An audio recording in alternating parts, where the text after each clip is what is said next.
¿Ya estoy compartiendo pantalla? Señor. Sí, sí, señor.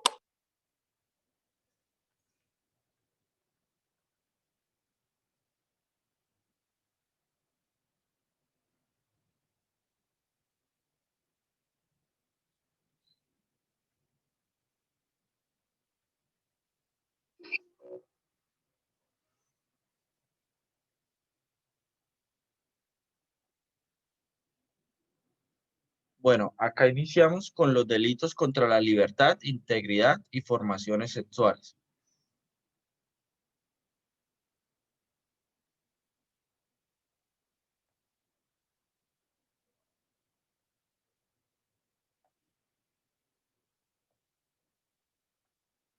Tenemos en un primer momento el tipo penal de acceso carnal violento. Este tipo penal nos habla del que realice acceso carnal con otra persona mediante la violencia, incurrirá en prisión de tanto a tanto. Pregunta, si la persona no hace ningún acto o se resiste, ¿hay acceso carnal? El artículo nos dice mediante la violencia. No, señor, no la hay. ¿Por qué no la hay? Yo creo que sí la hay. Sí la hay.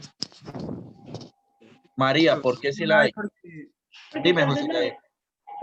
porque tal vez la víctima está en un shock mental. Creo. Ok. José Yair, ¿por qué? pues yo pienso que no la hay porque pues para que sea acto carnal tiene que haber al menos la penetración, ¿no? O al menos intentar hacerlo por la fuerza, pero No, penetración hay. El problema es que la víctima no se resiste. ¿Quién más quería opinar que sí lo hay?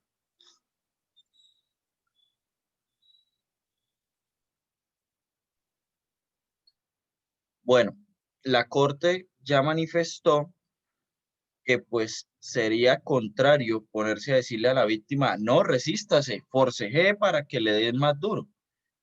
Entonces, pues hay personas, mujeres, que en el momento en el que está sucediendo esto, como dice María, entran en un estado en el cual no se defienden y no atacan. Eso no quiere decir que no exista violación. Cuando se le pregunte a la víctima si ella quería o no quería, pues ahí es donde viene el dilema de la voluntad de esta persona. No quiere decir que no es violento por el hecho de que ella no se resiste. Problemas acá que sí veo, sí han habido muchas judicializaciones injustas en contra de hombres cuando pues se tipifica estos tipos penales contra la libertad sexual y formación sexual. Y sí hay muchas personas privadas de la libertad de manera inocente por estos tipos, por denuncias, porque se vuelve muy complejo de probar para la defensa que esto no sucedió cuando pues se deja todo en el ánimos de la víctima. Acto sexual violento. El que realice en otra persona acto sexual diverso del acceso carnal mediante violencia incurrirá en prisión de tanto a tanto. Si obligan a la víctima a practicar sexo oral, ¿es acto sexual o acceso carnal? Acto sexual. ¿Quién dice acto sexual? Yo. Ok, Gabriel. Yo. Yo digo que ambas.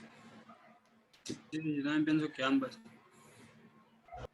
Bueno, acá en esto lo que hay es acceso carnal. La Corte ha definido que a lo que se menciona con la penetración incluye tres cosas. O puede ser anal, puede ser vaginal o puede ser oral, ¿sí? Entonces, no podríamos llegar a tipificar si un victimario le pide a su víctima que le practique sexo oral, que eso es un acto sexual, no porque existe penetración vía oral. ¿Listo? ¿Preguntas?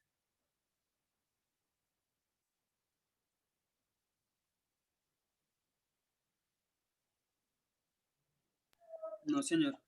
Bueno. Acceso carnal o acto sexual en persona puesta en incapacidad de resistirse. El que realice acceso carnal con persona a la cual haya puesto en incapacidad de resistir o en estado de inconsciencia o en condiciones de inferioridad psíquica que le impidan comprender la relación sexual o dar su consentimiento, incurrirá en tanto en tanto. Esto es más como un agravante del tipo, donde pues se establece qué es lo que sucede si la persona está puesta en incapacidad de resistirse. Esa incapacidad de resistirse se ha llevado también a casos como la embriaguez, cuando la víctima está muy embriagada, pues no tiene capacidad de resistirse en ese momento y podríamos estar incursos en este agravante.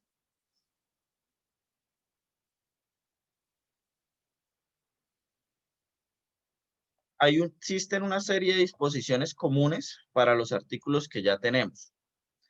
Primera, cuando la conducta se cometiere con el concurso de una u otras personas. Y acá planteo, bajo ese agravante, ¿no habría problemas con la doble incriminación?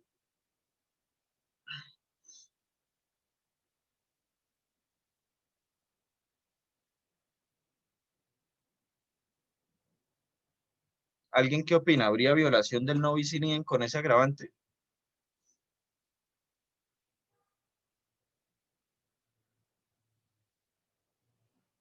El punto es el siguiente, al victimario le van a meter pues acceso carnal y a su cómplice pues también acceso carnal porque estaban ahí los dos ejecutando la conducta. Pero aparte dice cuando la conducta se cometa con otras personas, o sea, la víctima pues sea accedida por varias personas, pues es un tipo de agravante. ¿Qué consideran ahí?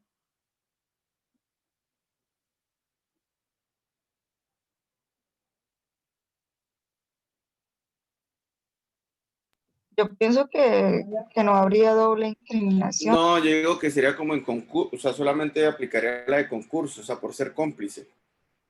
¿Listo? Yo Lina, ¿por apoyo qué? a mi compañero. ¿Quién está hablando? Yo creo. María. Lina, ¿tú por qué dices que no? Porque es un agravante, Manuel está aplicando otro delito.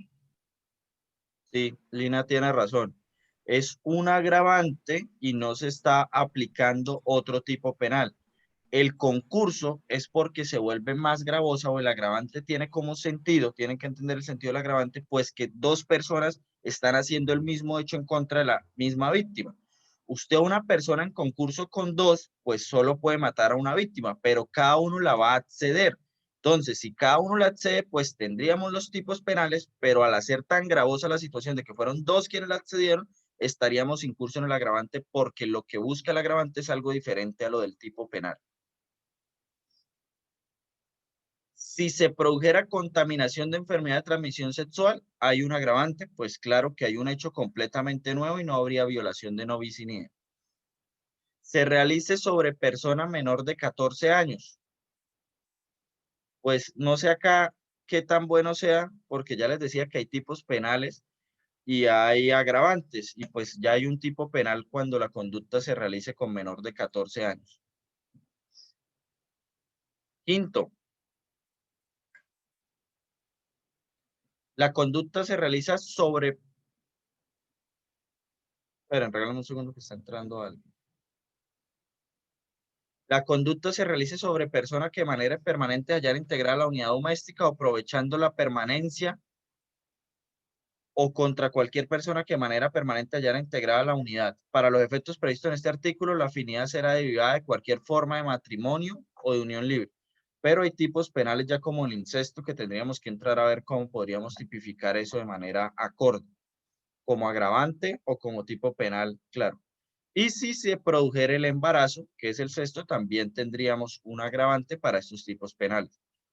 Si se cometiere sobre persona en situación de vulnerabilidad en razón de su edad, vuelve y juega el problema, pues ya hay tipos penales para menores cuando tienen 14 o cuando son menores.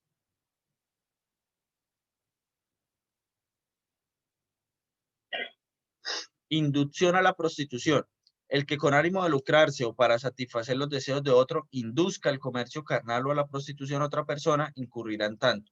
¿Cómo se llama a la persona que induce a la prostitución a otra? Proxeneta. ¿Proxeneta? Sí. Proxenetismo con menor de edad.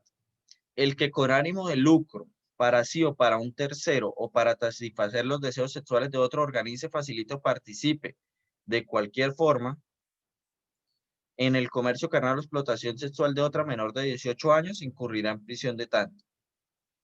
Y constreñimiento a la prostitución. El que con ánimo de lucrarse o para satisfacer los deseos de otro constriña a cualquier persona al comercio carnal. ¿Cuál es la diferencia entre la inducción a la prostitución y el constreñimiento a la prostitución?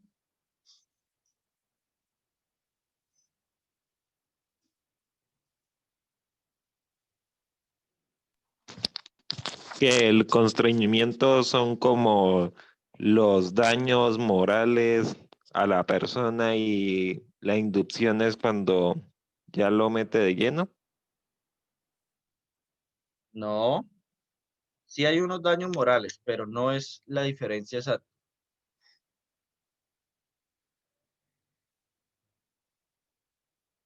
¿Quién me puede decir cuál es la diferencia?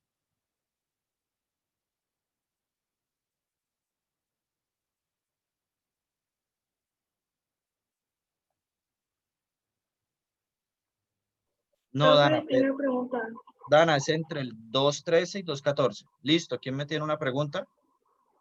¿Qué significa constriñir? O sea, ¿forzar o algo así? Sí, forzar. Ah, pues ahí sería la diferencia, porque es que la primera dice induzca, la otra dice constriñir. Sí, la diferencia es eso. El verbo de constreñir es obligar o buscar la forma por medios no, por decirlo así, suaves o lesivos. Y en cambio, la inducción es pues decirle, oiga, mire, le van a pagar tanto, vaya, acueste con tal. Y se acuesta.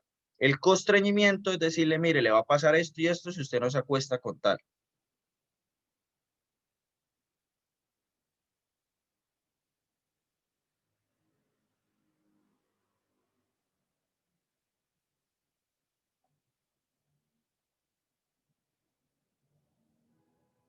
Ahora bien, Profe, qué pena una pregunta.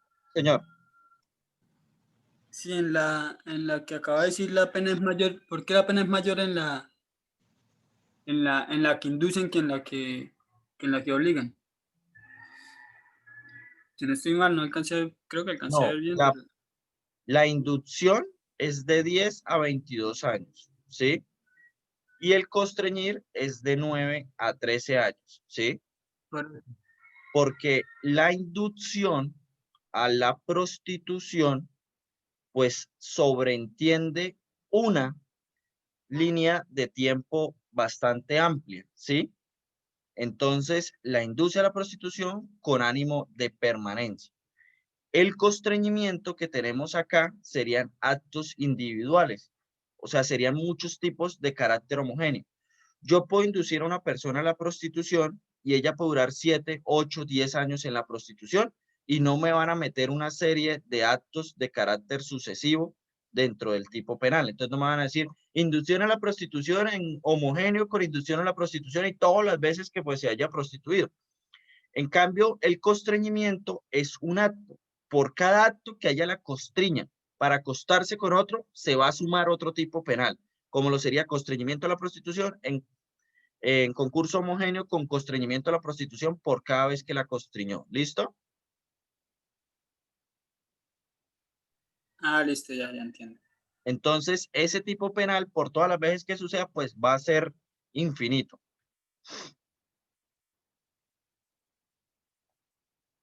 Ahora bien, estímulo a la prostitución de menores. El que destine, arriende, mantenga, administre o financie casa o establecimiento para la práctica de actos sexuales en que participen menores de edad. Pues no sé qué tan bueno sea ese tipo penal, porque si él sabía que los menores estaban en esa actividad dentro de esa casa que él arrienda, destina, mantenga o administre, pues incurriría también en el tipo penal como cómplice de los delitos sexuales. Entonces habría que entrar de pronto a hacer un análisis de ese tipo penal y cómo entraría en choque con lo otro.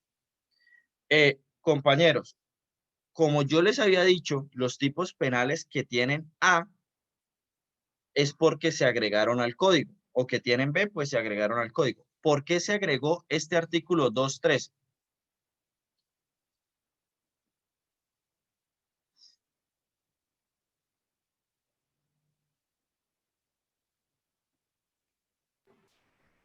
para el proxenetismo a menor de edad solamente. Sí, pero ¿cuál era el contexto social que estábamos viviendo entonces para que se cuidara ese bien jurídico? Recuerden que yo los que le expliqué, y tú, siempre hay un contexto que busca proteger un bien jurídico. ¿Cuál sería acá? ¿O qué era lo que estaba pasando en Colombia en ese momento? Que se estaban utilizando muchos menores de edad para la prostitución. Entonces, Sí, de acuerdo a eso, generaron ese tipo penal. sí, Carolina, se volvió eso una venta exclusiva y a Colombia entonces todo el mundo venía, era por esas razones. Demanda de explotación sexual comercial de persona menor de 18 años de edad. El que indirectamente o a través de tercera persona solicite o demande realizar acceso carnal o actos sexuales con menor de 18 años mediante pago, promesa de pago de dinero, especie o retribución de cualquier, incurrirá en tanto. Acá hay un problema que quiero que entiendan que es bastante fuerte. No es que yo esté a favor o en contra de lo que voy a decir, ¿no? Simplemente planteo como el problema. Uno se acuesta con un menor de edad entre 14 y 18 y este quería y pues no tengo ningún tipo penal que me puedan establecer. Yo llego y le pago o le prometo promesa o dinero y pues viene ya un problema aun cuando él quisiera. Entonces, acá, pues no sé, establecen que hay capacidad del menor para poder acostarse con una persona entre los 14 y los 18, pero este no tiene capacidad para poder decidir pues si recibe o no dinero. Entonces, pues veo que la protección es como algo incompleta. No sé si alguien piensa diferente sobre lo que les estoy exponiendo.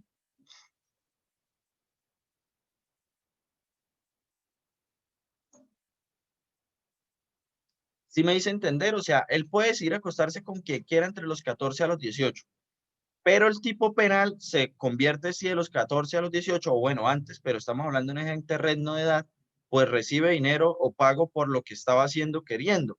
Entonces yo me pregunto, bueno, ahí el tema es que pues los menores van a empezar a querer seguir haciendo eso pues por la remuneración que hay y no por la conciencia libre o la capacidad que tienen en ese momento de querer hacerlo. Estaría ahí el debate. Pero pues todavía tengo mis dudas sobre ese tipo. Ahora, hay un agravante y es si la conducta se ejecuta por un turista o viajero nacional o extranjero. ¿Por qué se crea ese agravante? ¿Cuál era el contexto social? Profe, por ejemplo, cuando los extranjeros iban a Cartagena para, pues, tener relaciones sexuales con menores de edad, y en Cartagena se ejercía mucho la prostitución de menores de edad. Sí, y es que ya había ese tema internacional de que acá solo había putas y coca, y entonces ese fue uno de los mayores problemas que había, y no solo pues putas, como lo llamaban en ese momento, sino pues había un tráfico de menores para extranjeros, entonces podían venir a Colombia y no, acá no pasa nada por acostarse con menores, por eso se crea el agravante. Pornografía con persona menor de 18 años. El que fotografíe, filme, grabe, produzca, divulgue, ofrezca, venda, compre, posea, porte, almacene, transmita o exhiba por cualquier medio para uso personal o intercambio representaciones reales de actividades sexuales que involucren a menor, incurrirá en prisión de tanto. ¿Acá hay un verbo rector en ese tipo penal o es complementario el verbo?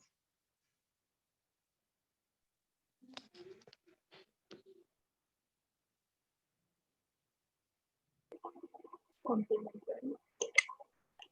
Complementario.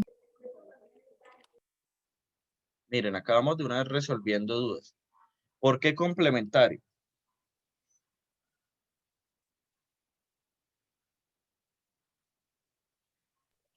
Pues hay varios verbos: firmar, grabar, producir, divulgar, ofrecer, vender, comprar.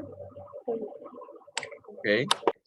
Recuerden cuando yo les dije que una cosa era en el hurto, cuando había que apropiarse y aparte beneficiarse para poder llegar a establecer el tipo penal. Yo acá necesito fotografiar. Si yo fotografío a un menor, aparte, ¿qué necesito hacer?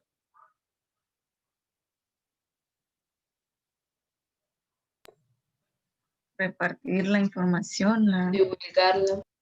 Juzgarla. Ok. Entonces, el fotografiar tiene un problema y es el siguiente. Fotografíe es verbo rector, confirme, grabe, produzca, divulgue, ofrezca, venda, compre, porte, almacene, transmita o exhiba. ¿Sí? Esos son verbos rectores, todos. No habría complementario. El complementario viene para el uso personal o intercambio. Ahí en que debo que algo de eso para uso personal o para intercambiar, donde viene el verbo complementario de esa cantidad de verbos rectores que hay arriba. ¿Me hago entender?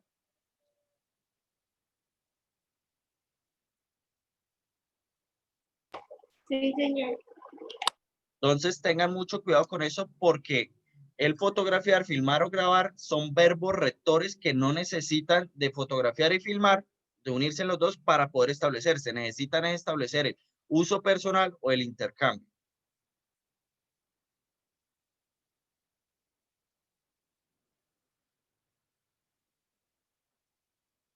Igual pena se aplicará a quien alimente con pornografía infantil, bases de datos de Internet con o sin fines de lucro. La pena se aumentará a una tercera parte cuando el responsable sea integrante de la familia de la víctima. Y acá podemos ver pues cómo muchos tipos penales consagran agravantes cuando se hacen por parte de un miembro de la familia. Y eso hay que ver qué tan dañada está nuestra sociedad porque es el reflejo de que la familia es uno de los elementos principales donde se ejecutan estos tipos penales. Siguiente, turismo sexual. El que dirija, organice o promueva actividades turísticas que incluyan la utilización sexual de menores incurrirá en prisión de tanto a tanto. La pena se aumentará a la mitad cuando la conducta se realice con menor de 12 años. Y acá pues a mí me surge una duda, o sea, ¿por qué con menor de 12 años si no hay un tipo penal que cobijas por debajo de 14? Entonces a veces como que el código no armoniza muy bien porque pues igual, si es menor, pensaría uno que deja desprotegido a los de 12 a 13 y de pronto a 14, antes de 14, antes de cumplir 14, porque pues, ¿y ellos dónde entraríamos dentro de este agravante? Pero hay tipo penal compuesto y ya completamente autónomo, que sería pues cuando la conducta se realice con menor de 14 años. Omisión de denuncia. El texto adicional con penas aumentadas es el siguiente: el que por razón de su oficio, cargo o actividad tuviere conocimiento de la utilización de menores para la realización de cualquiera de las conductas previstas en el presente capítulo y omitiera informar a las autoridades administrativas o judiciales competentes sobre tales hechos, teniendo el deber legal de hacerlo, incurrirá en multa de tanto a tanto. La denuncia que debe hacer esa persona puede ser anónima. Sí, ¿Por qué? porque lo único que tendría que decir es, en tal caso está pasando esto. Y si luego llegan y descubren que él sabía y le dicen, pero usted nunca denunció, y él le dice a fiscalía, pero yo denuncié de manera anónima, ¿eso sería válido?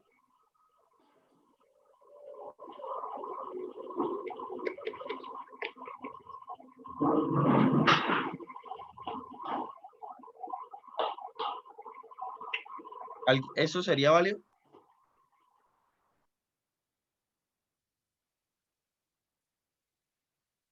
Pues sí sería válido porque pues ahí no nos dice qué forma o en qué forma debe denunciar los hechos o informar. Entonces la denuncia anónima es una forma de informar o de mencionar estos hechos para que la autoridad tenga conocimiento.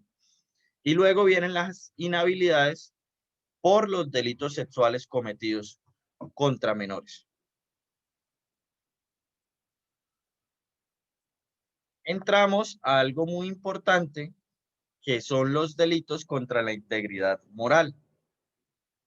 Esos delitos contra la integridad moral protegen, pues, el bien jurídico de la integridad moral. Este bien jurídico está dirigido, en principio, a proteger a personas naturales como a personas jurídicas. Y se integra por una cantidad de bienes o unos bienes que van por debajo de este. Yo le explicaba a sus compañeros que hay bienes generales como la integridad moral y a su vez tienen subbienes como el honor, la honra y el decoro. Y entrando entonces a ese honor, pues tenemos que explicar cuáles clases de honor existen o se pueden ver afectados con los tipos penales que vamos a ver a continuación. Regálenme un segundo, voy a tomar lista de nuevo, pero voy a dejar de compartir pantalla.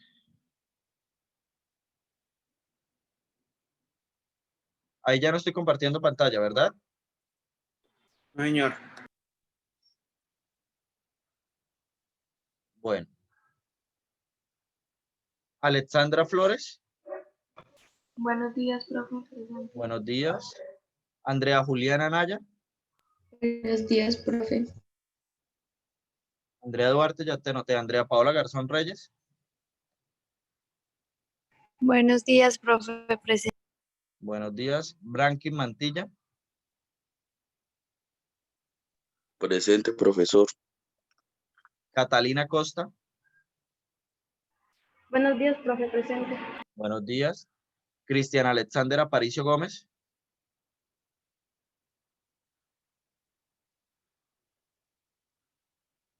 Cristian Javier Castellanos.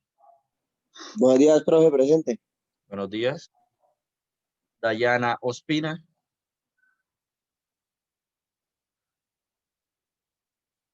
Dayana Ospina. Dayana Díaz Lamus.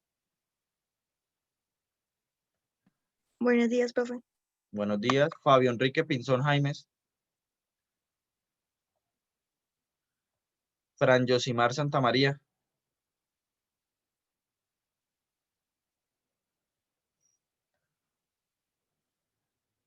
Heilen Yesuat Esteban.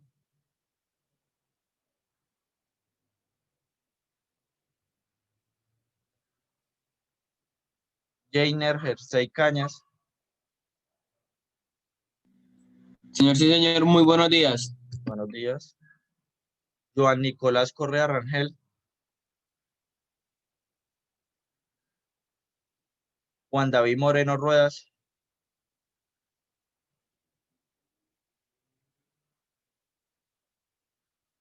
Juan Camilo Pavón Helves. Perdón, Julián. Buenos días, Julián. Ya te vi ahí en el chat. Karen Daniela Garnica. Buen día, presente, profe. Buen día. Laura Natalia León. Presente, profe. Buenos días. Buenos días. Laura Jimena Barraza. Laura Jimena. Lizeth Daniela Durán Cáceres. Presente. Buenas. María Alejandra Parrado Barragán. Buenos días, profe, presente. Buenos días. Natalia Sepúlveda.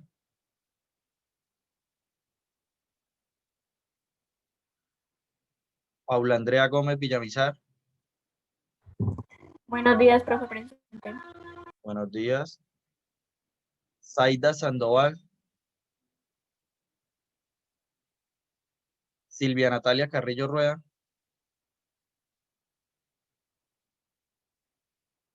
Tatiana Paola Ortiz Román. Buenos días, presente. Buenos días. Víctor Hugo Monroy León.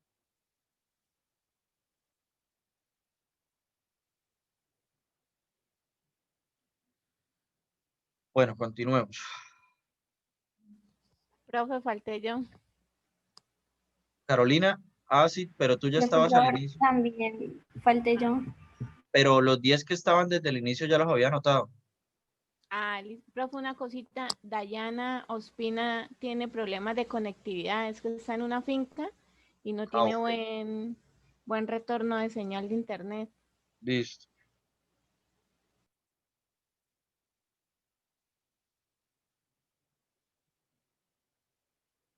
Bueno, entonces tenemos el bien jurídico y tenemos que entonces entrar a analizar ese honor, que es lo que representa en un primer momento la integridad moral. Entonces, tenemos lo siguiente. Honor en dos tipos de sentidos. Uno, en un sentido subjetivo y dos, en un sentido objetivo. El honor se identifica con el sentimiento que cada uno tiene de la propia dignidad moral y designa aquella suma de valores morales que el individuo se atribuye a sí mismo. Entonces, el honor en un sentido subjetivo es lo que yo creo de mí, qué pienso de mí mismo. Luego de eso, tenemos el honor en un sentido objetivo y es la estimación que los demás tienen de nosotros. Sea real, no sea real, pues yo puedo crearme un honor que tal vez no sea mío, pero en últimas hay que entrar a mirarlo dentro de esos dos aspectos. Y ahora, si entramos a la injuria, primer tipo penal. El que haga a otra persona imputaciones deshonrosas incurrirá en prisión de tanto. Hacer imputaciones deshonrosas es proferir o expresar injusta y dolosamente expresiones que atenten contra el honor, la honra, el decoro de una persona, y la injuria es toda la afirmación o dicho constitutivo de molestia, agravio o ultraje. Pregunta: ¿la injuria puede ser cometida de manera culposa?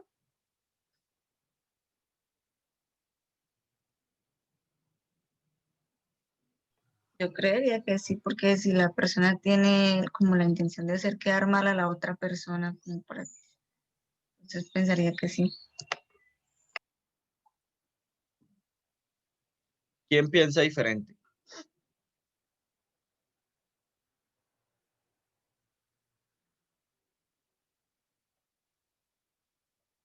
¿Todo el salón cree que la injuria puede ser cometida de manera culposa? O que no. ¿Por qué, Oscar? Porque es que la injuria para mí es el simplemente como decirlo, es un chisme, vulgarmente. Como decir, yo voy a hablar mal de esta persona, pero, o sea, lo único que quiero es hablar mal, o sea, un simple chisme y ya. Lo que pasa es que ya si lo quieren denunciar y eso sí ya le tocaría por injuria, en el caso de que la persona quiera, como diciendo, me está deshonrando, estoy quedando mal ante la sociedad, estoy mal en el que dirán, pues ahí sí lo quiero ver o lo demuestro que sea una manera, un crimen para que pague, pero para mí no. Bueno, primero No lo... tenemos que detallar lo que les estoy preguntando. Les estoy preguntando si la injuria puede ser cometida culposa. O sea, ¿puedo yo cometer un error al injuriar? Pues no, les dije. Lo contrario. Les No. dije, los tipos penales que dicen como homicidio culposo, pues tienen culpa. Si el tipo penal no tiene eso, pues no. Entonces, esa era una primera respuesta que podían dar. Segunda, cuando se mencionó la intención de lanzar esas injurias, pues esa intención es dolosa. Si yo quiero hacer algo que está dentro del tipo penal, obviamente actúo con dolo. La culpa es cuando no quiero hacer lo que está dentro del tipo penal, pero termina pasando. Esas imputaciones versan sobre conductas no punibles, como el adulterio, el homosexualismo, el alcoholismo y todas las que afecten a las personas en su manera de comportarse, su dignidad, o menoscaben el respeto que se les debe tener, que es el decoro.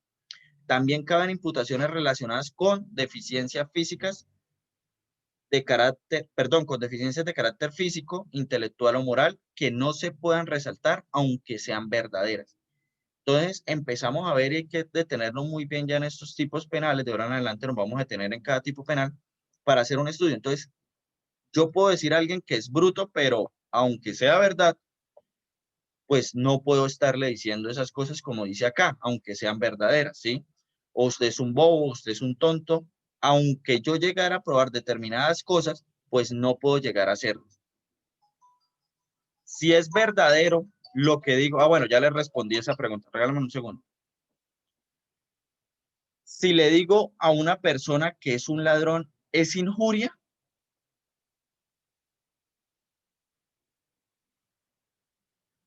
Pues, profe, si no fue esto ya juzgado y determinado como tal, no, se tiene que ser presunto. De hecho, eso hacen en las noticias. O confieso. Ok, pero acá vamos a empezar a ver que toca que empezar a delimitar muy bien el tema, porque el ladrón nos podría llevar al tipo penal de hurto y eso nos crearía pues un primer problema, porque para la calumnia que requiere de tipos penales hay que empezar a delimitar muy bien. Regálenme un segundo, que es que tengo una llamada acá urgente. Regálenme solo un segundito.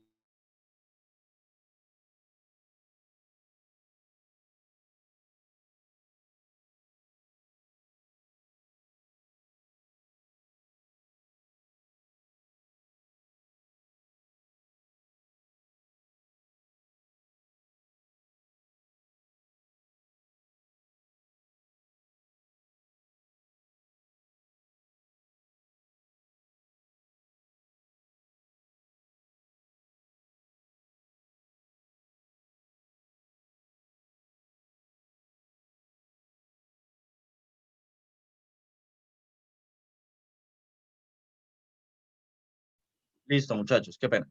Entonces, cuando la esencia de la injuria se denomina en la doctrina como la existencia de un ánimo de injuriar, y para que el hecho ofensivo deshonroso se impute y sea constitutivo del delito de injuria, se debe presentar en quien lo imputa este ánimo de injuriar, entendido como el ánimo o la voluntad de ofender la integridad moral de otro. Dentro de este tipo penal de injuria, vamos a hacer un análisis complejo del mismo y requiere una cantidad o una serie de elementos para llegar a establecer el ánimo injuriandi. Ese ánimo injuriandi es el siguiente. Se diseña en unas pautas. Primero, exteriorización.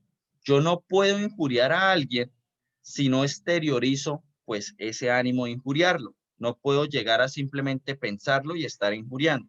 Debo exteriorizarlo. Dos, cuando las solas palabras, actos o gestos son injuriosos, se presume el ánimo, a menos que se demuestre lo contrario. Cuando ya son palabras graves, pues debemos presumir este ánimo. Y tercero, la injuria no depende de las palabras en su sentido natural, sino más bien de la ocasión y de la intención con que se profieran las palabras.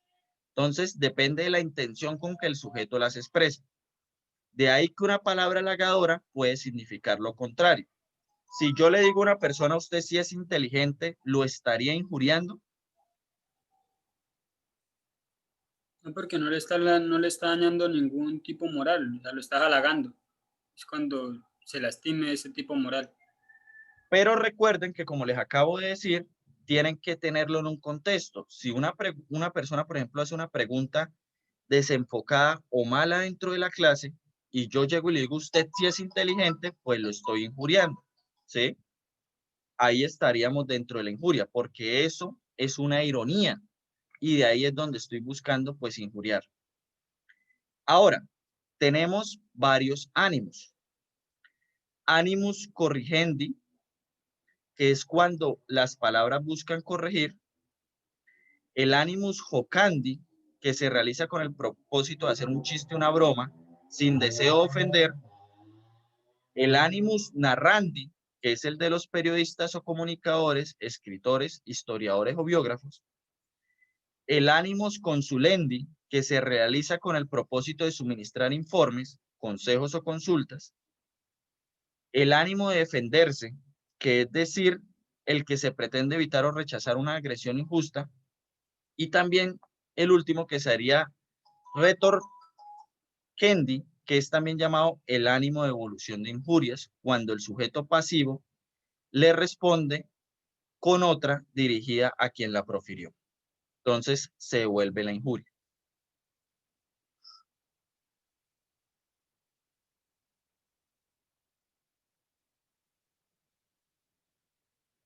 Quiero que por favor vean eso y lo tengan ahí muy presente, las siguientes que estamos ahí anotando.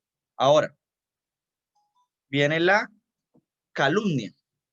El que impute falsamente a otro con una conducta típica incurrirá en prisión de tanto a tanto. La calumnia es la imputación falsa y dolosa a una conducta típica de un delito o contravención realizada a una persona natural, y les voy a solicitar que busquen en estos 2-3 minuticos que les voy a dar por qué la calumnia con esa descripción que tenemos ahí no puede llegar a establecerse sobre una persona jurídica. ¿Por qué yo una persona jurídica no la puedo calumniar? Esa respuesta tiene punto para que la busquen. 2 minutos les doy para que la encuentren ahí. ¿Por qué sí puedo injuriar a una persona jurídica, pero por qué no puedo calumniarla? Entonces búsquenla y ya retomamos.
Profe,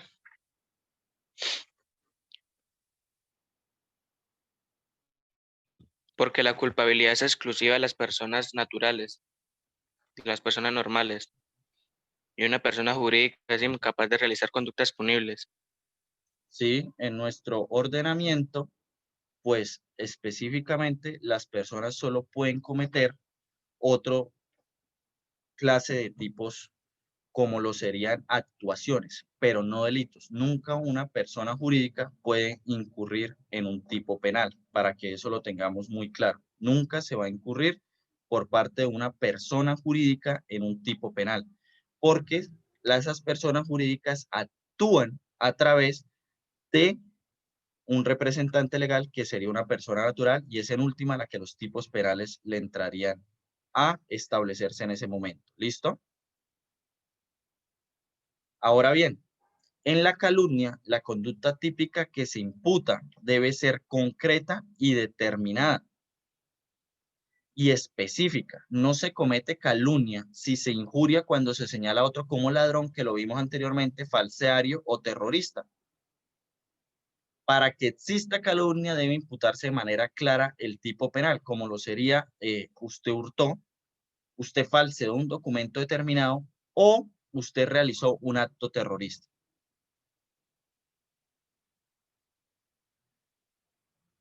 Ahora bien, injuria y calumnia indirectas. A las penas previstas en los artículos anteriores quedará sometido quien publicare, reprodujere, repitiere o con las expresiones que se dice, se asegure u otra semejante. Eso consta de dos partes, lo anterior.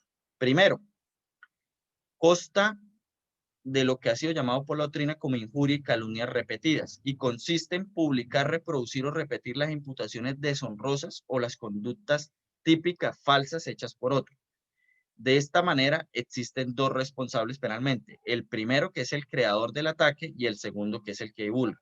Caso: Rafaela le dice a Juliana que Pablo tiene SIDA, lo cual es falso. Juliana sabe que su amiga Mariana va a tener relaciones con Pablo y antes de eso le dice que éste tiene SIDA para evitar que se acueste. ¿Qué tipo penal o ante qué tipo penal estaríamos ahí?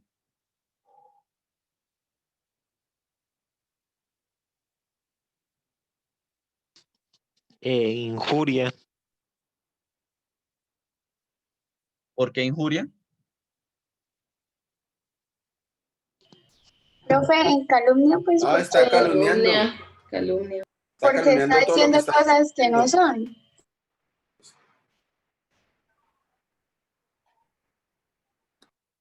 Pero ¿por qué calumnia si calumnia es un tipo penal y quien tenga SIDA pues no está cometiendo ningún tipo penal?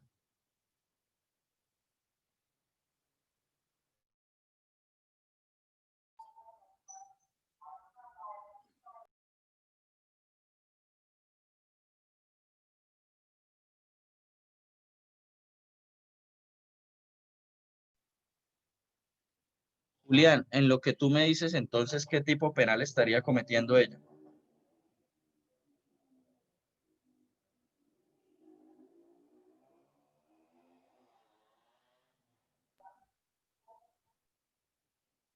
O sea, ¿alguien considera que no está cometiendo ningún tipo penal o todos consideran que o está cometiendo injuria o calumnia? Que calumnia, ya les digo, no puede ser porque no le están imputando algún delito, le están imputando que tiene SIDA.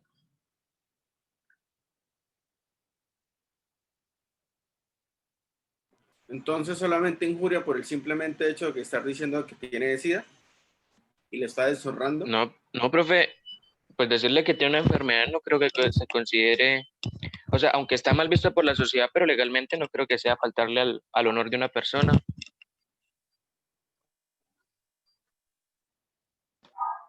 Las personas que tienen eso no tienen la identidad anónima.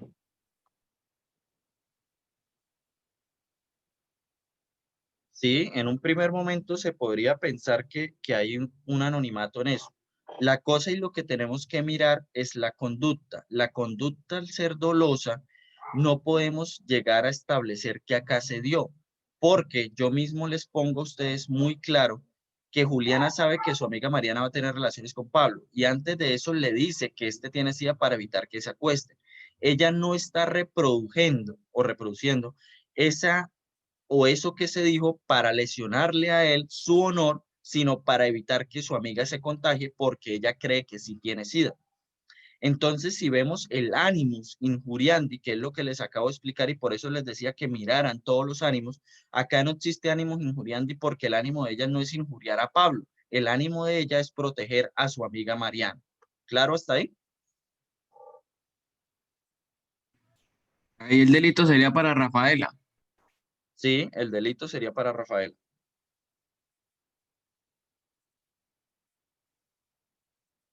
Ahora bien, Llegamos a la segunda parte de esa norma y consagra la injuria o la calumnia impersonal, encubierta o equívoca, que se busca realizar la imputación deshonrosa o de una conducta típica falsa o de una manera indirecta a través de rodeos, con disfraces, con el propósito de eludir responsabilidad del acto. El autor de manera dolosa utiliza expresiones como se dice, se asegura u otras semejantes.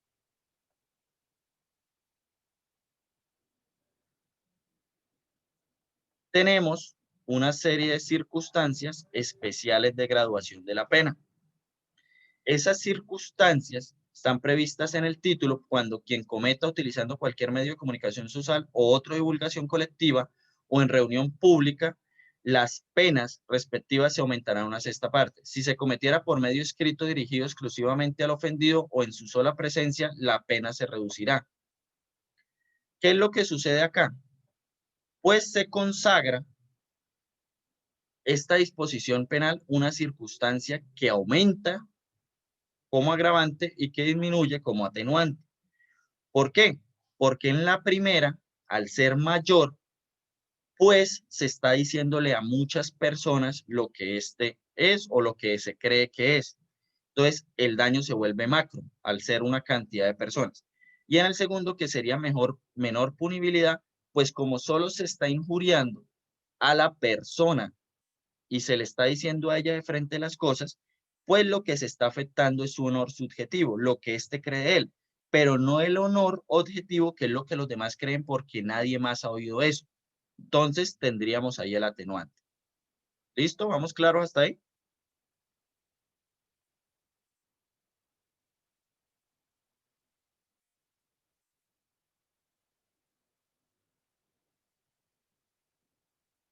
¿Estamos claros hasta acá? Sí, señor. Listo, perfecto. Bueno, muchachos, vamos a tomarnos 5 minuticos y retomamos. ¿Listo? A las 8:05. ¿Está bien? Sí, señor. Listo, profe. Listo.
Listo, muchachos, retomamos. Entonces, como pueden ver, ¿sí estamos presentes? Sí, señor. Listo. Entonces, como pueden ver, siempre la lógica es la que establece el derecho. Si se divulga este mensaje en muchas personas, pues hay que entender que hay un daño más grave para ese honor en sentido objetivo, pues muchas más personas dañan la imagen de mí. Y si solo se lo digo a esta persona de frente, pues es claro que no puedo dañar el honor en sentido objetivo, pues porque nadie más se está enterando. Por eso la circunstancia de mayor y menor punibilidad. Ahora bien, llegamos al eximente de responsabilidad. No será responsable de las conductas descritas en los artículos anteriores quien probare la veracidad de las imputaciones. Sin embargo, en ningún caso se admite prueba sobre la imputación de las conductas que se refieren a la vida sexual, conyugal, marital, familiar o al sujeto pasivo de un delito contra la libertad y las formaciones sexuales. Consagra este artículo una excepción veratis, que es una excepción de verdad, que permite quedar exento de responsabilidad penal si se llega a probar la veracidad de las imputaciones, salvo las excepciones señaladas. Para salvaguardar el derecho fundamental a la intimidad, es donde viene este numeral segundo, porque pues yo le digo a una persona, usted es homosexual, con el ánimo pues de dañarlo. Y él se siente ofendido, se siente dañado, y yo luego eso le mando un investigador a seguirlo, a mirar pues con quién es su pareja, que del mismo sexo que sostiene relaciones, y entonces digo, miren, acá están las fotos de las relaciones que sostienen ellos, de dónde se ven y qué hacen. Pues no se puede permitir eso por parte de la jurisdicción, porque entonces es permitirle a las personas, para probar lo que están diciendo, que violen la intimidad de otra persona. Entonces, este eximente de responsabilidad no los va a dejar a ustedes, si hablan sobre la vida sexual, conyugal, marital o de familia del sujeto pasivo o contra la libertad y la formación sexual de este, que ustedes puedan probar y salvarse con el eximente de veratis, que es la excepción de verdad. ¿Sí estamos claros?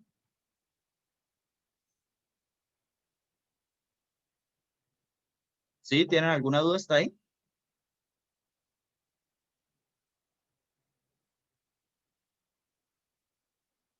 Bueno.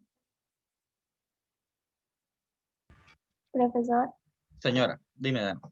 qué pena, ¿podría volverme a explicar eso? Sí. ¿Qué es lo que sucede? En la práctica, a manera de ejemplo, pues uno le decía a una persona, usted es homosexual, o a una mujer, usted es lesbiana. Y entonces lo que hacía la gente era que cuando lo llevaban por el delito de injuria, pues esta se ponía, contrataba a un investigador o iba y seguía a la persona y se ponía a tomarle fotos pues de su relación homosexual o de su relación lésbica. Y luego eso iba y las presentaba como prueba. Pero había una violación clara de la intimidad de esa persona, porque es que lo que ella haga con su vida sexual es de ella. Ella decide qué hace. Entonces, no se le podía permitir a las personas que hicieran esa excepción de verdad al demostrar que era homosexual, pero violando la intimidad de este. Entonces, sobre lo que infiera la vida sexual, conyugal, marital o de la familia, o el sujeto pasivo contra la libertad y formaciones sexuales, pues no podemos alegar excepción veratatis, no podemos alegar esta excepción veratatis, y no podríamos llegar a defendernos de eso. El delito se llegaría a consumar porque no podemos presentar prueba alguna sobre estas condiciones sociales, familiares y personales, porque violarían el derecho a la intimidad. ¿Sí me hago entender? Sí, sí, señor, muchas gracias. Listo. Llegamos a retractación. No habrá lugar a responsabilidad si el autor o partícipe de la conducta prevista en este título se retracta voluntariamente antes de proferirse sentencia de primera o única instancia, siempre que la publicación de retractación se haga a costa responsable y se cumpla en el mismo medio y con las mismas características en que se difundió la imputación, o en que se señale al funcionario judicial en los demás casos. Y hay varias cosas que debemos corregir. 1, el tiempo, pues antes de proferirse sentencia. 2, debe hacerse de manera voluntaria. 3, en caso de que la retractación toque pagarla, pues la paga el victimario. 4, finalmente ha de hacerse a través del mismo medio. Y yo hago una pregunta entonces para la clase. ¿Puede alguien que hace una imputación deshonrosa en una fiesta retractarse por medio de un medio más grande y masivo como lo sería la televisión?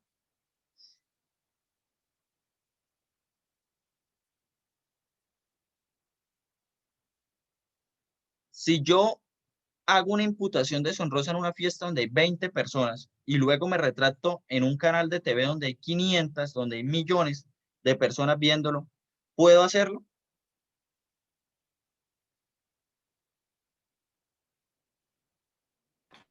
De poder hacerlo, sí, claro. O sea, ¿sería válido? Pero no sería válido porque la gracia es que lo haga precisamente con las 20 personas que lo hizo. No, para que uno dice, ¿para qué tiene que escucharlo o verlo en una comunicación de televisión? ¿A qué le importa el resto de gente? Sí, Está deshonrando a esas 20 personas.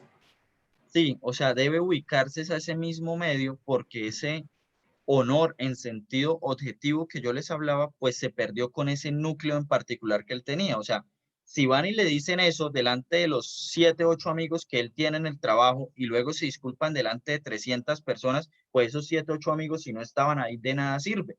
¿Por qué? Porque son ellos los que perdieron la imagen de él. Entonces, sí debe hacerse casi que en las mismas condiciones.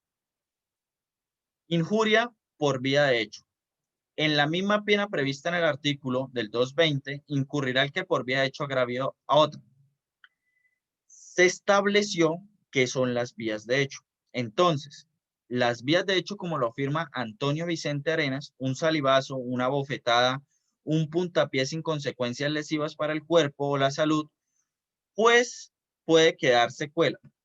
Perdón, acá se anotó mal. De quedar secuelas, como lo dicen los anteriores, pues habría un concurso de injuria por vía de hecho con lesiones personales, como también podría haber injuria en daño en bien ajeno si se le mancha el vestido a una persona y se le daña.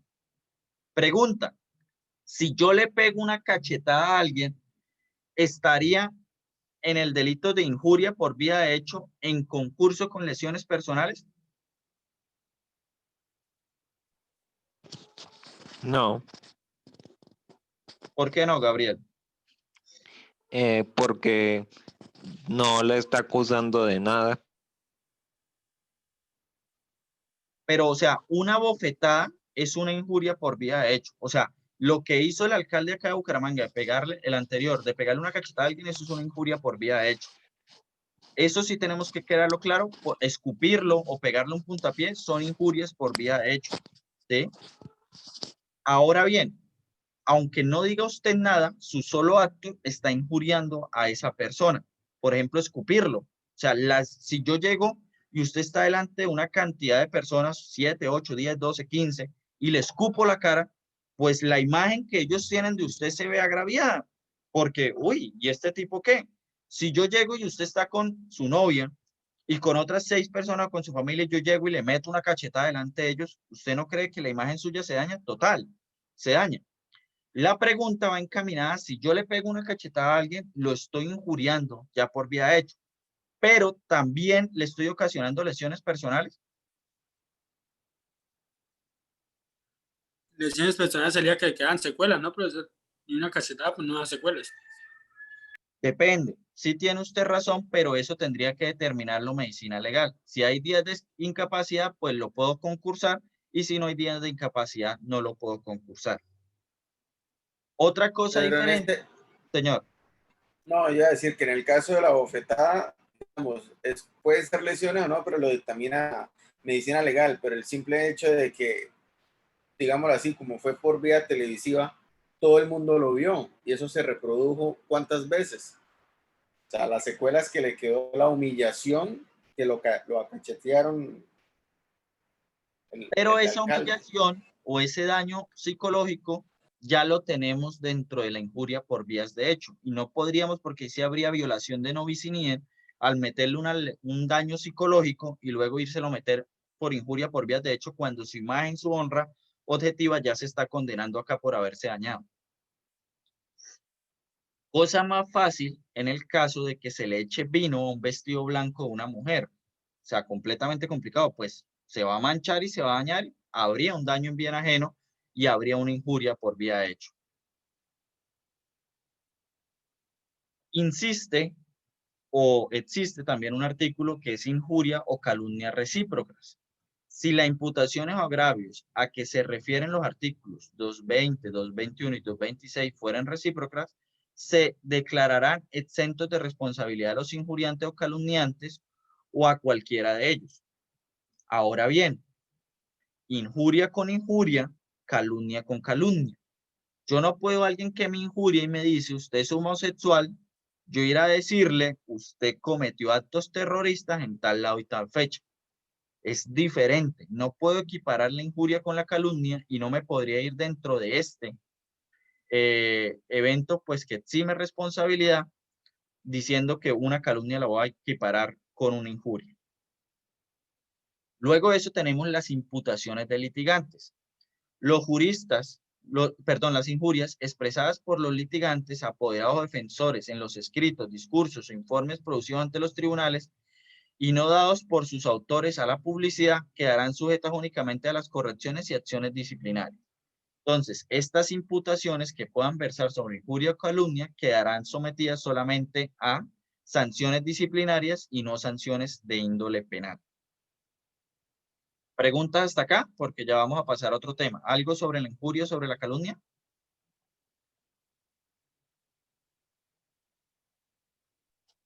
Profesor, y si eso no es verdad, ¿por qué no lo ignoran y ya? Porque el problema de ignorar es que eso solo lo puede determinar la víctima, ¿sí? Ella puede decidir ignorar o puede decidir denunciar. Y no le podemos exigir a todas las víctimas que actúen de la misma manera y no le podemos decir a una persona que le dicen, oiga, es que su mamá es una puta, porque ella la estaría injuriando pues a la mamá de ir a decirle que perdone eso o que no vaya a denunciar eso porque a cada persona lo afecta de manera diferente esas imputaciones deshonrosas. ¿Una otra pregunta? Profe, injuria en el momento en que se insulta a una persona, ¿cierto? Y calumnia entonces cuando se trata de calumniar a alguien en el sentido de que estaba robando o algo así en actos. Sí. Injuria va a la persona, un ataque a él, a sus condiciones físicas, cualidades, expresiones, valores, todo eso. Calumnia es decir, usted mató a alguien. Mató a alguien, lo tenemos que referenciar con el tipo penal de homicidio. Entonces, la injuria es decir cosas que no versa por tipos penales. La calumnia es imputarle a la persona tipos penales. ¿Sí? ¿Sí me hago entender, José Yair? Sí, señor. Listo. ¿Alguna otra pregunta? Entramos. ¿Quién está hablando? Profe, una preguntita, y el daño al buen nombre, ¿no cabría ahí con la injuria? No sé, pues es que pues el daño al buen nombre es cuando alguien está diciendo falsedades y está dañando el buen nombre ante alguna persona, ¿sí? Total. No sé ahí cómo. Total, o sea, total, hay un daño al buen nombre y ese buen nombre pues está también resumido en el honor, que se lo expliqué dentro de dos características, en sentido subjetivo y objetivo. ¿Qué es lo que sucede en la práctica? Que la cuantificación monetaria de ese daño al buen nombre en penal solo se puede hacer al final cuando haya una condena y luego se ponga el incidente de reparación. Lo que se hace en la práctica, si hay un daño al buen nombre, se demanda en materia civil, ¿sí?, por responsabilidad extracontractual a ese daño al buen nombre que tuvo la persona. Entonces, tú tienes dos opciones para el daño al buen nombre. Acá sería tipificar un tipo penal, llevarlo a sentencia condenatoria y luego eso dentro del incidente cobrar el daño que existió al honor a tu buen nombre o de una vez interponer una demanda civil. Pero tienes toda la razón, hay un daño al buen nombre que lo como lo expliqué, se resume en el honor en sentido subjetivo y en el honor en sentido objetivo. ¿Sí te queda claro, María? Sí, profe, gracias. Listo. Llegamos al título 6, Delitos contra la Familia, capítulo 1, Violencia intrafamiliar. El que maltrate física o psicológicamente a cualquier miembro de su núcleo de su familia incurrirá, siempre que la conducta no constituya delito sancionado con pena mayor, incurrirá en prisión de tanto a tanto. Entonces, esto protege unos bienes jurídicos. El primero, la familia.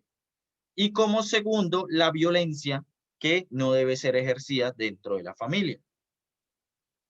Y ahí tenemos, pues, un aumento en dicha pena de las 3/4 partes cuando recaiga sobre un menor, adolescente, una mujer, una persona mayor de 60 años o que se encuentre en situación de discapacidad o disminución física sensorial. Ese agravante nos deja como un sinsabor. ¿Por qué? Porque si ustedes se ponen a pensar, pues es violencia intrafamiliar, hablemos de un 98% de la familia están constituidas hombre y mujer. Ahora bien, tienen hijos menores. Y ahora bien, cuando se cuidan, pues las personas o los abuelos que ya hay, pues son mayores de 60. Entonces, uno se pone a pensar, pues cuando la conducta recaiga sobre un menor, sería sobre los hijos menores de 18. O sea, para que no haya agravante, solo los mayores de 18 estarían eximidos. Un adolescente, pues todavía estaríamos entre esos menores. Una mujer, complicado entonces también porque el 50% de la familia está constituida por hombres o por mujeres. Entonces, pues vemos que está ahí, o una persona mayor de 60 años. Entonces, técnicamente el agravante cobija todo y cualquier ataque que haya, pues sería agravado.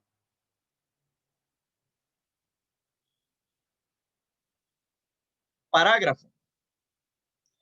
A la misma pena quedará sometido quien sin ser parte del núcleo familiar realice las conductas descritas en el tipo penal previsto en este artículo. Los cónyuges o compañeros permanentes, aunque se hubieran separado o divorciado.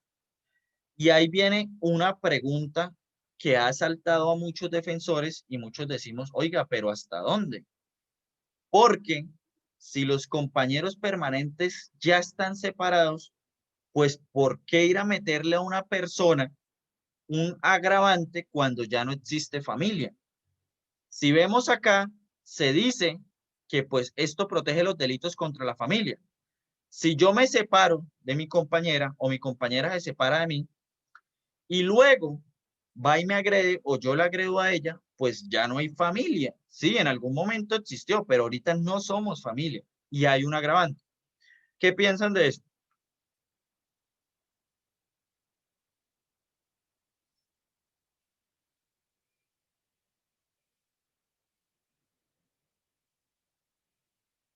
¿Qué piensan de la exposición, José Yair? Cuénteme.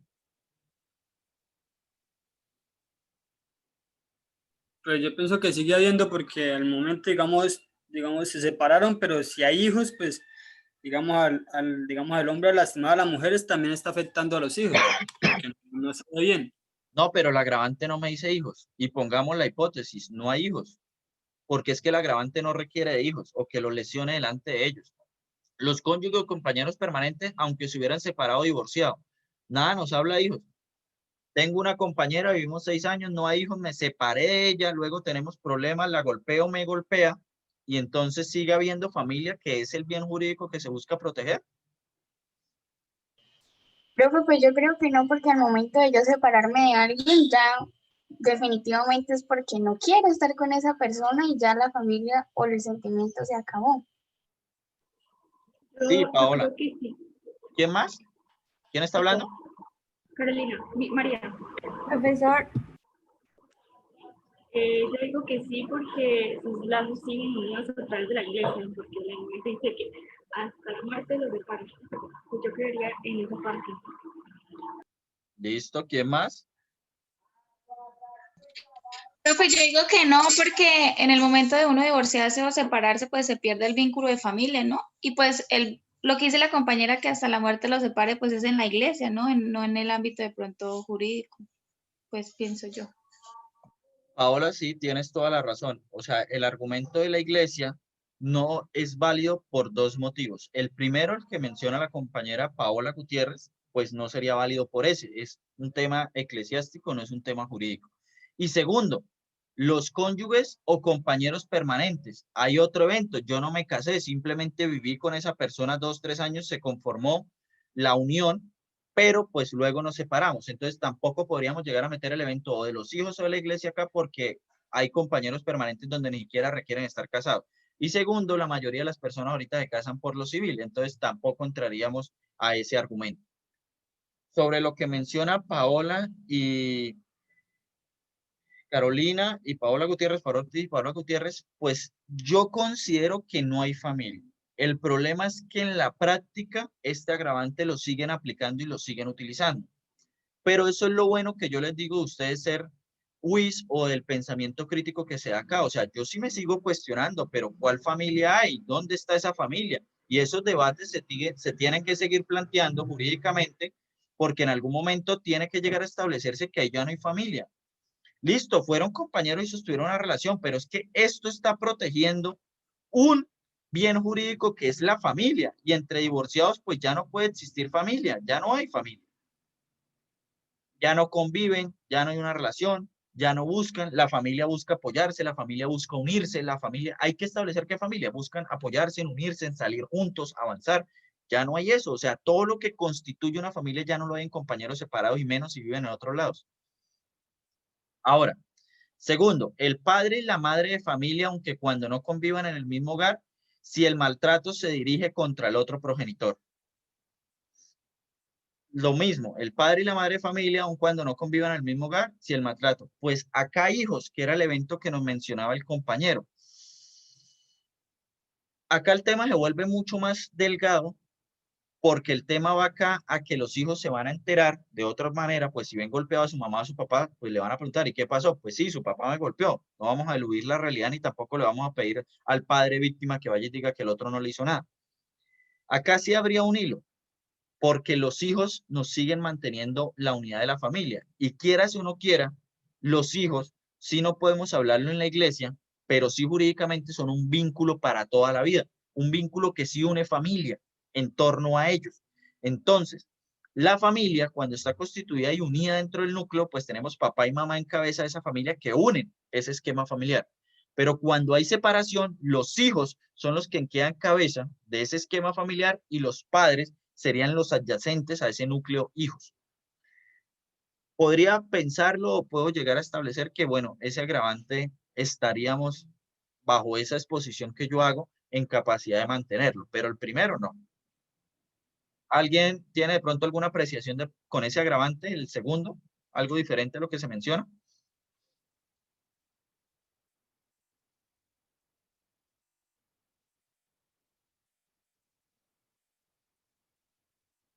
Bueno, el tercero, el C, nos dice, quien no siendo miembro del núcleo familiar sea encargado del cuidado de uno o varios miembros de una familia en su domicilio, residencia o cualquier lugar en el que realice la conducta. Los prestadores de salud, o sea, una persona que está enferma 60 años y le mandan la enfermera, hablemos de esa enfermera que va a su cuidado, ¿entraría dentro de este agravante?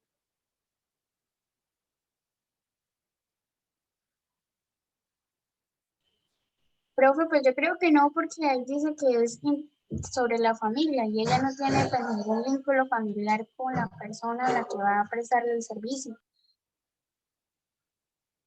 Sí, y a mí me causa duda o mucha duda ese agravante por lo siguiente,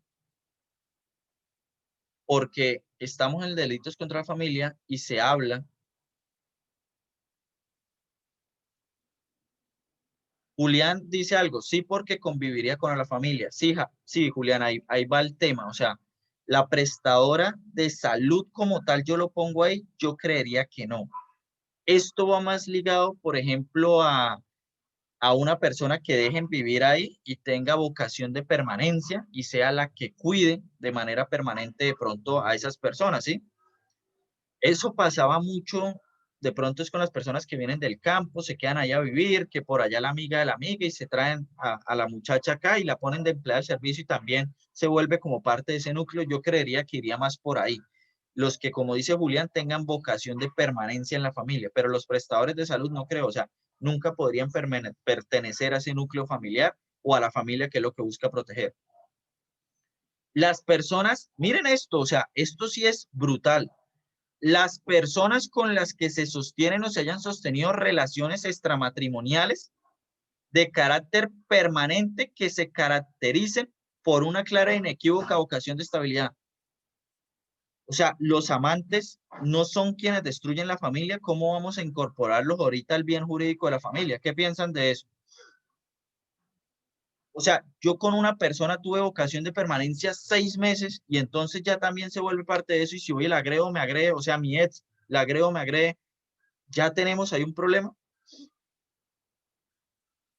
Y miren, acá no dice vivir, sino que las relaciones extramatrimoniales fueran de carácter permanente. O sea, simplemente haber tenido una serie de relaciones extramatrimoniales, ¿sí? Y me preocupa a mí mucho eso porque, o sea, yo digo, entonces, ¿con cuántas personas, pues, no puede uno llegar a cometer de pronto este tipo o no? Uno cuántas no tuvo en la vida, o sea, si uno llega a tener unas 5 o 6, ya con cualquiera de esas pueda llegar a tener este agravante dentro del tipo penal. Y lo peor, le tipifican a usted violencia intrafamiliar cuando serían unas lesiones. ¿Qué piensan de eso?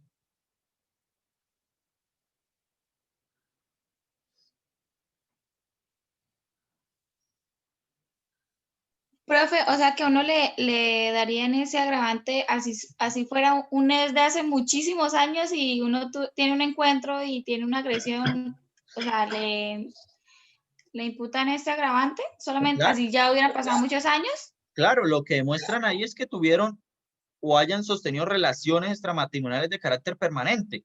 O sea, no importa la cantidad de años que pasaron, sino la cantidad de tiempo que tú pasaste con él. Entonces, si tú pasaste 3 años con él sosteniendo relaciones extramatrimoniales y luego 10 años te lo encuentras y pasa esto, entrarías totalmente dentro de este agravante. Y lo peor, te tipifican violencia intrafamiliar cuando tú dices cuál intrafamiliar y cuál violencia.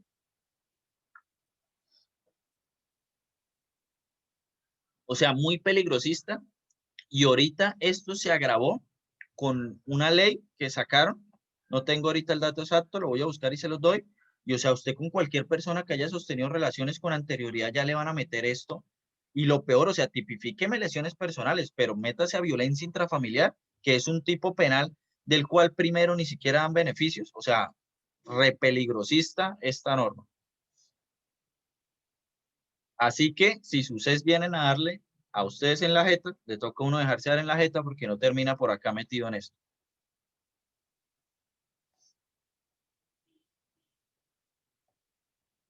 Eso para los hombres, ¿no? Para las mujeres nunca pueden permitir eso. Porque en serio, o sea, uno de hombres sí tiene el estigma de que, por ejemplo, viene la mujer a pegarle y, o sea, uno se defiende, al haber más fuerza, pues siempre hay un reproche social. Y eso sí pasaba en una entrevista que se hace en una persona y pasa mucho por Facebook. O sea, él llega y dice, no, ella me encerró en mi casa, me tocó tirarme del segundo piso, me fracturé las piernas y todas las mujeres de la sala se reían. Y entonces llega y dice el periodista, oiga, pero qué cómico que porque es hombre entonces sí nos reímos, pero si fuera una mujer acá entonces habría el grito en el cielo. Y eso se vuelve el problema. O sea, en los tipos penales de violencia sexual y en estos tipos penales de violencia intrafamiliar, la verdad, o sea, yo sí considero a título personal que pues hay una desventaja muy grande dentro de nosotros para poder llegar a ver una defensa dentro de estos tipos penales. Es complicado el ejercicio de la defensa. Máxime cuando yo sí he tenido casos, y quiero ahorita plantear, por ejemplo, un caso donde se lleva todo a una penalización. Hay el evento de un señor que defendí en un momento, luego de eso pues dejé el caso por cosas personales, pero este señor estaba en su cuarto, en la habitación de él, que daba a la ventana de un abuelo, lejos, o sea, otra ventana, habían como 15, 20 metros, y él en su habitación se empieza a masturbar.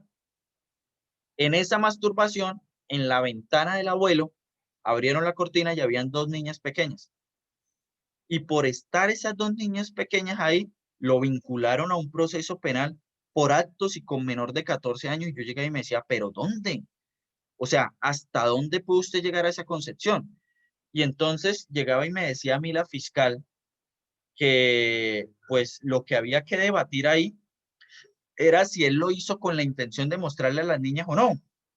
Y yo le dije, señora fiscal, el problema no está en debatir si él lo hizo con la intención de mostrarle a las niñas o no. Primero, la intimidad de la casa, usted tiene ventanas para cerrar, ¿sí? Ahora, él nunca entró a la intimidad de la otra casa. Y segundo punto a favor, o sea, si usted no puede, valga el comentario, masturbarse en su propia habitación, ¿usted dónde puede hacerlo? O sea, el problema era el contexto. Yo digo donde el señor se haya ido a una sala, a otro lugar diferente de la casa, pero él estaba en su propia habitación. Y ese proceso avanzó y siguió. O sea, yo lo más probable es que el señor pudo haber terminado condenado por estar tocándose él dentro de su habitación.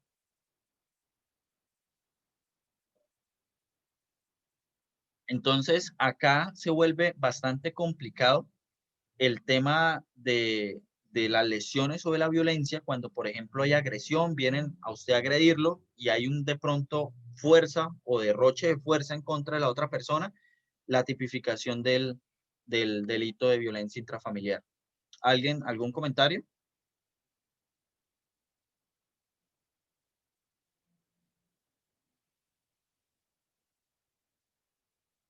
Bueno, maltrato por descuido, negligencia o abandono en persona mayor de 60 años. El que someta a condición de abandono y descuido a persona mayor con 60 años de edad o más genere afectación en sus necesidades de higiene, vestuario, alimentación y salud, incurre en pena de tanto. Parágrafo. El abandono de la persona mayor por parte de la institución a la que le corresponde su cuidado por haberlos asumido será causal de la cancelación de los permisos o conceptos favorables de funcionamiento y multa de 20 salarios. Y miren ustedes lo que yo llegaba y les decía, el tema de la protección de funcionarios y el tema de usted como civil. Yo como civil no cuido a mi madre y téngame un tipo penal de 4 a 8 años y téngame una pena de 4 a 8 años. Una persona que solicitó permisos, que su labor es como funcionario prestar ese servicio a esas personas, comete esto y le cancelan el servicio y le toca pagar multa 20 salarios, o sea, 16 millones de pesos y se acabó. O sea, a mí me preocupa porque ellos tienen un deber especial de protección. No sé qué piensan ustedes, pero siempre he tenido gran preocupación con el Código Penal cuando, o sea, a uno como civil le dan durísimo y uno ve todas estas normas como lo de los funcionarios, las que anteriormente le decía de protección especial hacia ellos, y uno llega y se pone a pensar, oiga, venga, pero ¿no debería ser más protegida la población civil que el funcionario? ¿O alguien piensa que sí la protección debe ir más encaminada al funcionario?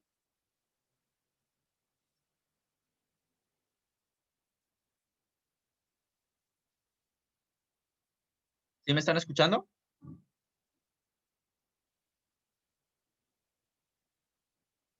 Hola. Sí, señor. José Yair, ¿usted qué piensa? O sea, ¿sí le parece bien la protección que hay a los funcionarios? O sea, tenemos agravantes que protegen que si al funcionario le pasa algo, entonces las conductas son agravadas. Y tenemos casos como estos en los que no hay pena para funcionarios porque son funcionarios.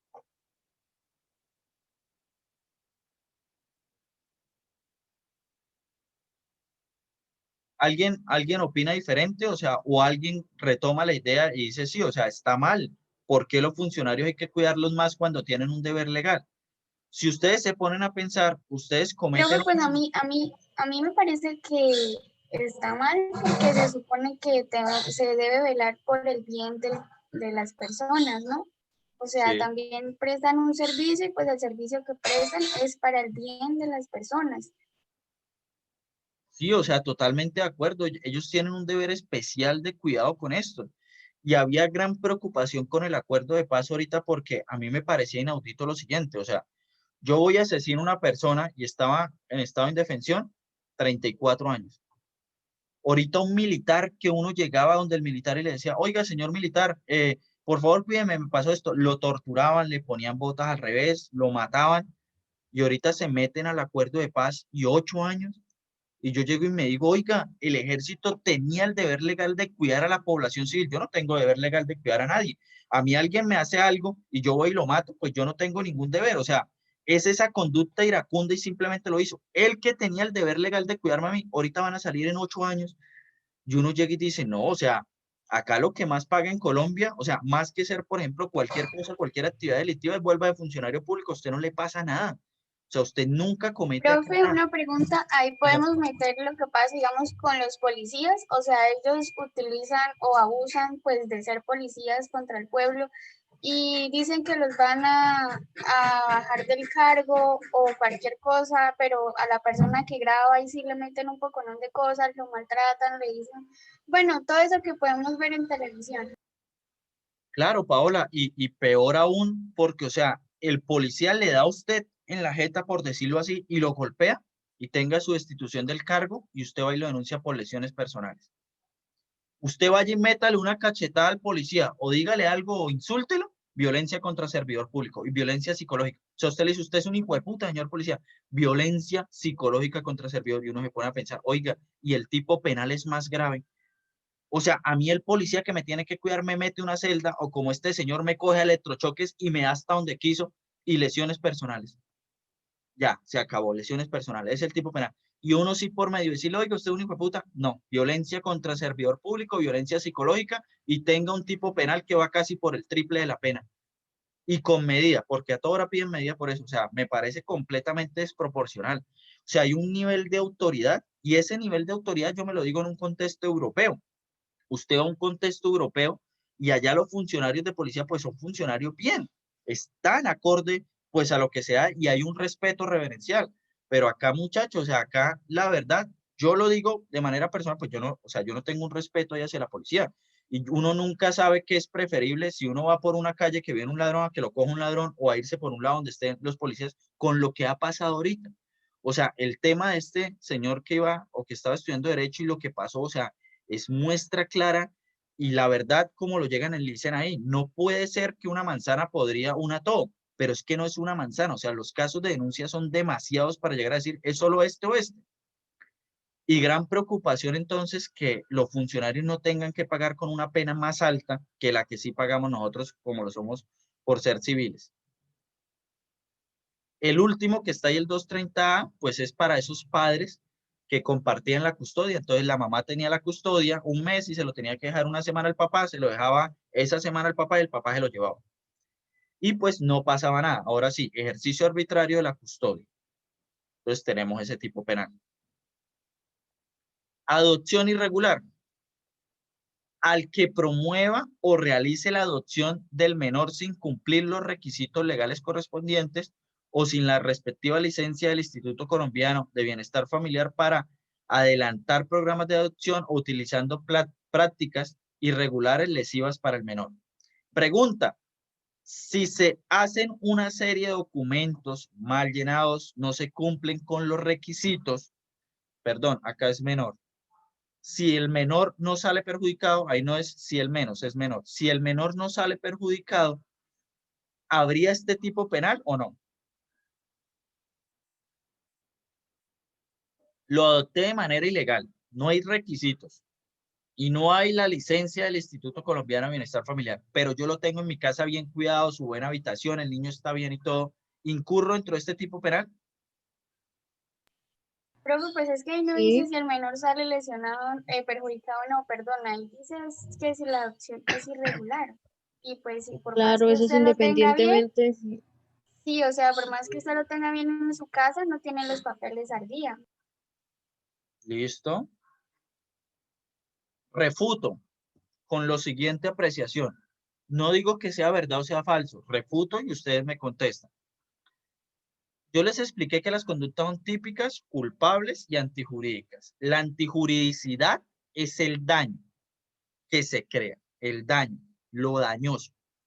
Si el tipo penal es de adopción irregular, yo expongo, el daño no va en el menor que adopta, o sea, la antijuridicidad del tipo no es en el menor que adopta, y el menor que adoptan, si está bien físicamente, o sea, si se cumple con sus calidades de familia y todo eso, que es donde yo digo está la antijuridicidad, en refutándolo a ustedes, pues no estaríamos dentro del tipo penal, o sí estaríamos dentro del tipo penal.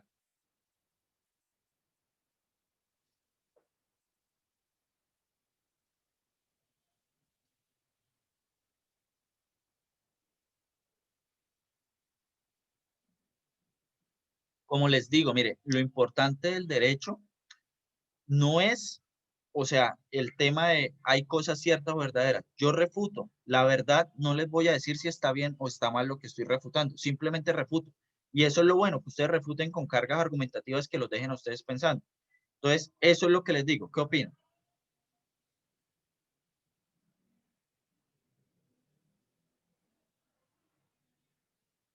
Daniela, tú que habías hablado, Paola, Daniela Garnica, ¿qué opinas de eso? No, profe, la verdad es que no entendí bien la pregunta. Qué pena. Sí, o sea, ¿les repito? Sí, porfa. Bueno, lo que sucede es que recuerden cuando yo les hablaba en el hurto, modalidad bagatela. Si yo voy y me robo una caja de chicles, almacenes éxitos, pues yo estoy cometiendo hurto, me hurté algo, pero 10 pesos, 20 pesos que vale la caja de chicle, ¿en serio afecta el patrimonio de almacenes éxitos? Pues no. Y yo digo, sin decir que esto es verdad, simplemente contraargumento y digo, venga, pero estamos hablando de un artículo que es de la adopción. La adopción por sí me lleva a un menor y lo que busca el tema de la adopción es que el menor esté bien. La antijuricidad, entonces yo digo, pues está en el menor, en que el menor esté bien o esté mal. Listo, yo no cumplí con los requisitos legales, no tengo la licencia del Instituto Colombiano, pero cuando van y verifican a mi casa, el menor está en óptimas condiciones, está súper bien. ¿Estaríamos dentro del tipo penal? No. ¿Quién dice no? Carolina. Ok, Carolina. Daniela, ¿Por qué Paola. no? Dime, Carolina. Porque como dice usted, el menor no sale perjudicado en ningún momento. No se está viendo afectado en ninguna de sus calidades como ser humano. Entonces no creo que aplicaría ahí el perjuicio para el menor. Ok. ¿Quién más?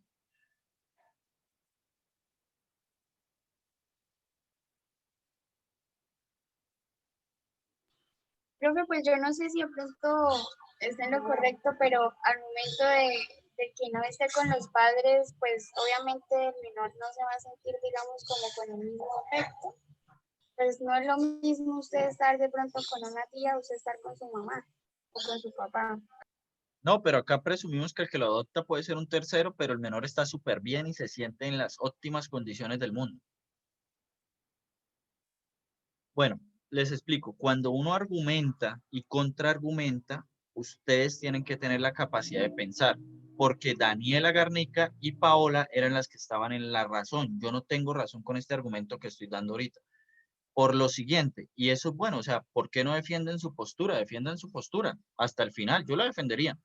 Y pues esto es una clara muestra de eso, porque yo contraargumento y tengo argumentos de peso, entonces ya la postura de ellas queda, no, ustedes nunca dejen que eso pase. Si ya tienen el argumento consolidado, defiéndanlo hasta el final. Ahora, la adopción irregular, una cosa es adoptar y otra cosa es la adopción irregular. Ese título nos lleva al procedimiento de adopción, ¿sí? No a las condiciones del menor como esté. Entonces, lo que se castiga acá es que la adopción no se haga con el pleno de los requisitos legales. Ese es realmente el problema.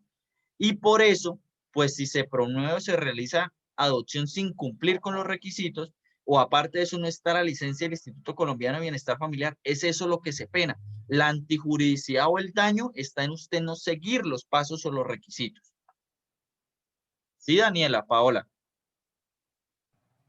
Sí, profe, sí, señor. Claro, lo que pasa es que pues ahí lo que se dice, o sea, es que se está hablando del papeleo, ¿no? Y por más que el bebé esté feliz, no cumple con esos requisitos.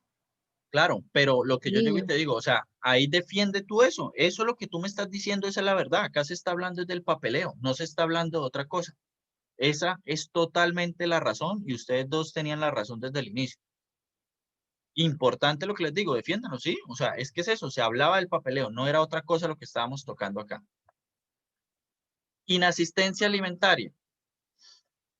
El que se sustraiga sin justa causa a la prestación de alimentos legalmente debidos a sus ascendientes, descendiente, adoptante, adoptivo, cónyuge o compañera permanente, incurrirá en prisión de tanto. Este tipo penal tiene algo que una vez se los dijo, sin justa causa. Si hay justa causa para yo no darle alimento a mis hijos, pues no incurro en el tipo penal.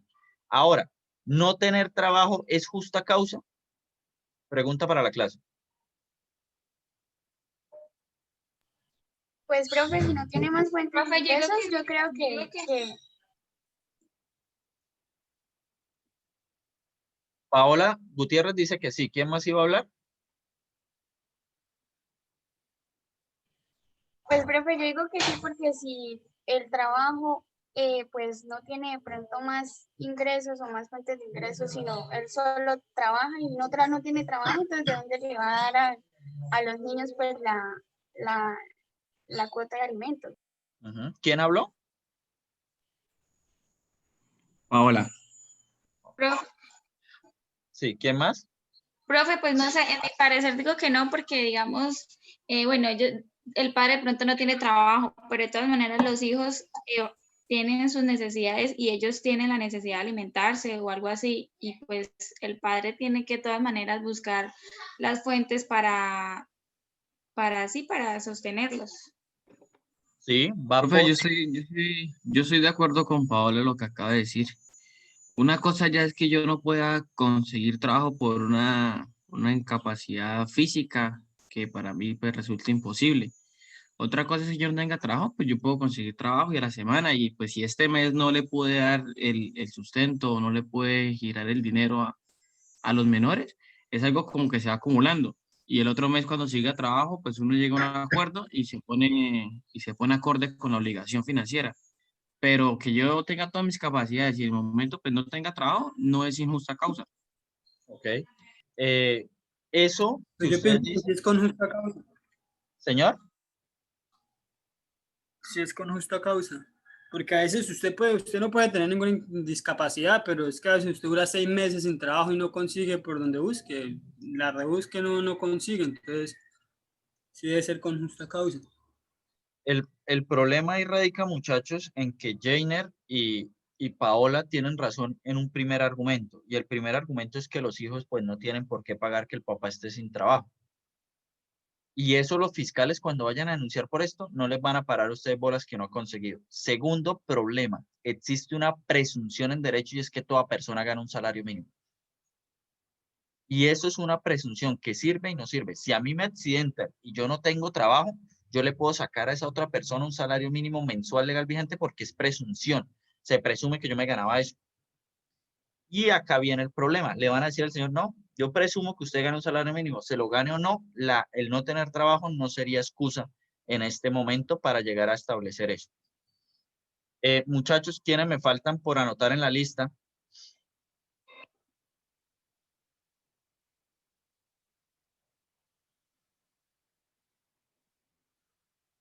¿Alguien que haya entrado que me falte anotar? ¿No? Bueno. Bueno, muchachos. Señor. Víctor escribió en el chat. Ah, Víctor Monroy. Víctor, sí, ya lo anoto. Listo, muchachos. Muchas gracias. Ya la otra semana ya pasamos al segundo módulo. Era necesario porque se dejaba dentro del programa que había una gran cantidad de delitos, como lo vimos ahorita, sin tocar. Ya en la próxima entramos específicamente a los delitos que afectan el patrimonio económico. ¿Listo, muchachos? Listo, profe. Listo, profe. Bueno, que tengan muy buen profe, día. gracias. Quedamos pendientes. Hasta luego. Gracias. Gracias, profe. Hasta Chao. luego y gracias, profesor. Hasta Hasta luego, luego. profe, gracias.